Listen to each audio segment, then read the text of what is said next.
Hello, I'm Brian Noble, CEO of Family Policy Institute of Washington. I'm Brad Payne, President of FPIW Action. Couple disclaimers before we get started today. Nothing in this video is considered an endorsement of the candidate, nor the candidate's endorsement of FPIW or FPIW Action. It's simply a public service to meet and greet the candidate. All right. Well, good morning, Al. Glad to have you with us. Thank you. So my first question is kind of a three-parter. If you could please tell us your name, the position you're running for, your experience for this position, and a little bit about your background and your family. Name's Al Rosenthal. It's running for 41st, Position 2, State House, Washington. Um, let's see. As far as my background, I'm a educated civil engineer. I worked all my life as a structural engineer for the different aircraft companies.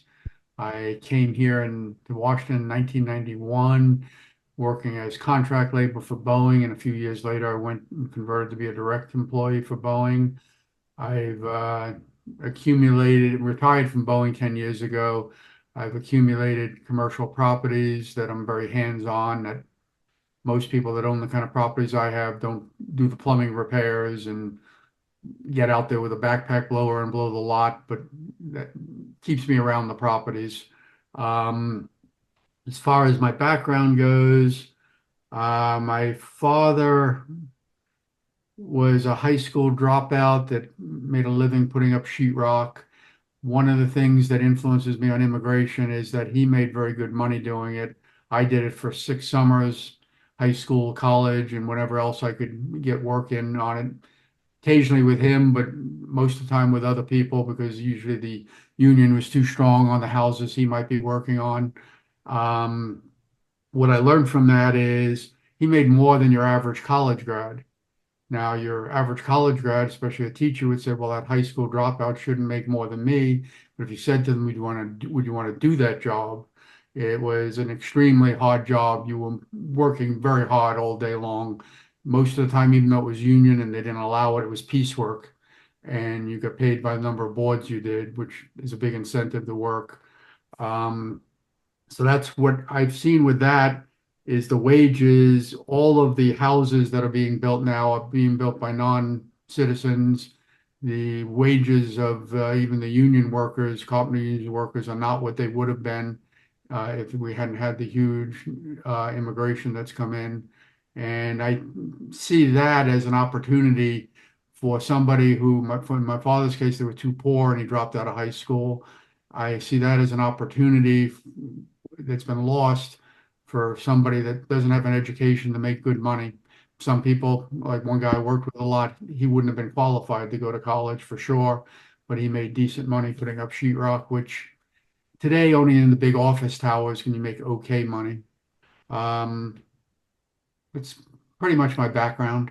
And Okay. one thing I was impressed with my father, he died in 2000. When was it? That's pretty bad of me. He died at age 88. I think it was 2018 or something. And he was worth $3.5 million. And one of the best things he ever said on his deathbed, a lot of the money he had was due to me being invested with me. Good. What is your primary promise to the public if you're elected? Well, there's two things that I think almost all the public would agree on.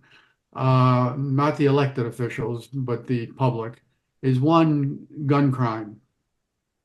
What we're not doing is we're not prosecuting gun crime. We're not giving hard time to gun crime. We're letting people off very easily. It's very often on the news, you'll hear somebody shoots and kills someone. Oh, and a year earlier, they did something else with a gun. Um, Best example of that is 2020, January, near the Pike Market. Two gang members opened up on the street, shooting at another gang member. They wounded 7 people, killed one, and the largest sentence given was 4 years in prison. Both gang members that did the shooting were in a drive-by shooting 18 months earlier.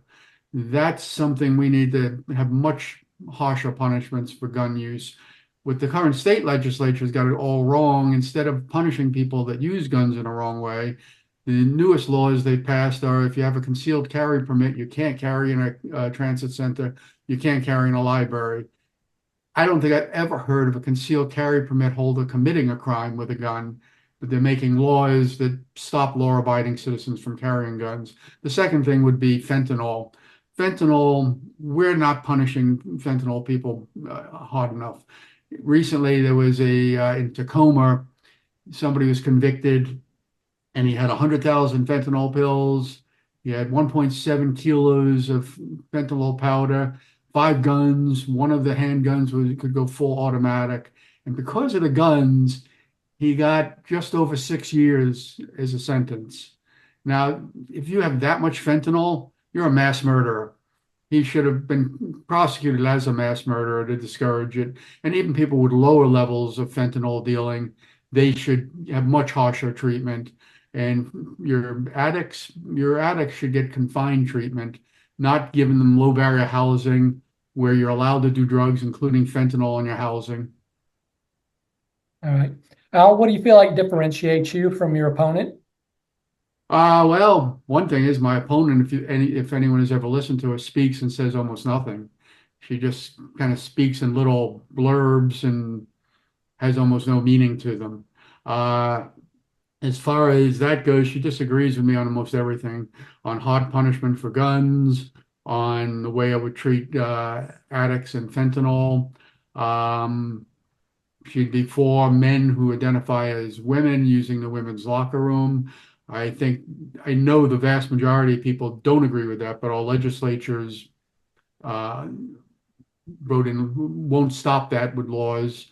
I talked to like a moderate Democrat across the way, and I think to bring up the political conversation, I said, "Yeah, I'm endorsed by the log cabin Republicans, the gay Republicans," and I said they're against men who identify as women using the women's locker room, and the moderate Democrat on the other side of the street said, "Yeah, and they shouldn't be in women's sports either." That's a winning thing, except for some reason the Democrats that are elected are extreme in those things. And they're extreme in a lot of other things, which your voters aren't, but the voters are uneducated. The voters don't know a lot of the bad laws that have been passed. Like they don't know that if you have a child that wants to change their sex and you say no, they can go and get treatment for it without you knowing, or if they run away from home, they can, for any other reason, if a shelter finds them, they have to tell the parents. But if they're running away from home because they won't allow a sex change, they would hide them from the parents. And one thing people don't know is England recently has passed a law. No one under the age of 18 can get surgery or changing drugs because they found that people that get that treatment have a higher suicide rate than if they never got the treatment. And the problem is getting the message out to people. All right, our fourth and final question is, what did you learn during the primary that has positively impacted you during this general election?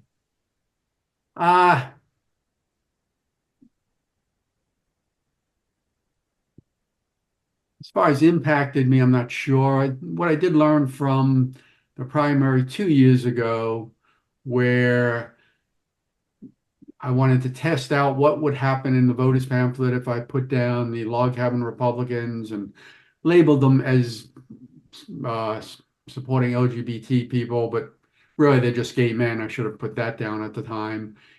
And a Republican woman ran against me, and I think I got close to 3 times the vote she got in the primary.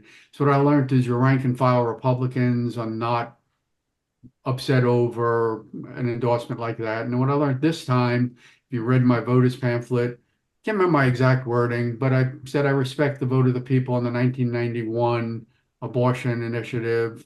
And a Republican woman ran against me only because of that, because I let her know. After she was in position 1, not 2, she canceled 1, ran against 2 when I gave her advice. And one of the pieces of advice I gave her was that she didn't think Republicans would vote for me. I believe I got 1.5 times more votes for her in the primary, and it's primarily Republican votes. What was bad is you don't get enough words.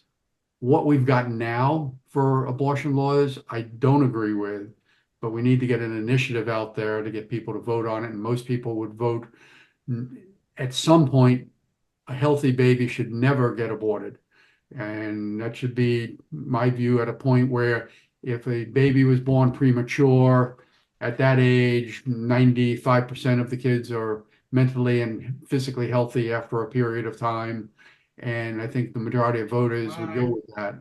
Whereas if you try to ban abortion completely, you'll never get that in an initiative. All right. Well, thank you so much for your time this morning. We appreciate it. Thank you for sharing with our listeners. All right.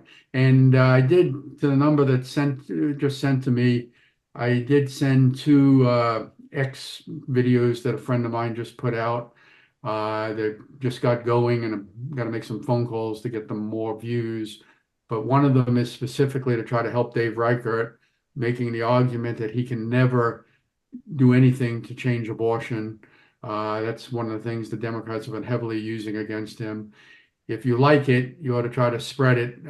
Just because it makes a good argument to vote for Dave Reichert, even if you're, no matter how pro-abortion you are, Dave Reichert is a good person to vote for based on safety. All right. Thanks a lot. Yeah. I'm Brad Payne with FPIW Action. And I'm Brian Noble with FPIW. Nothing in this video is an endorsement of the candidate, nor the candidate's endorsement of FPIW or FPIW action. Like we like to say around here, go out there and defend and advance biblical values in the public square. God bless.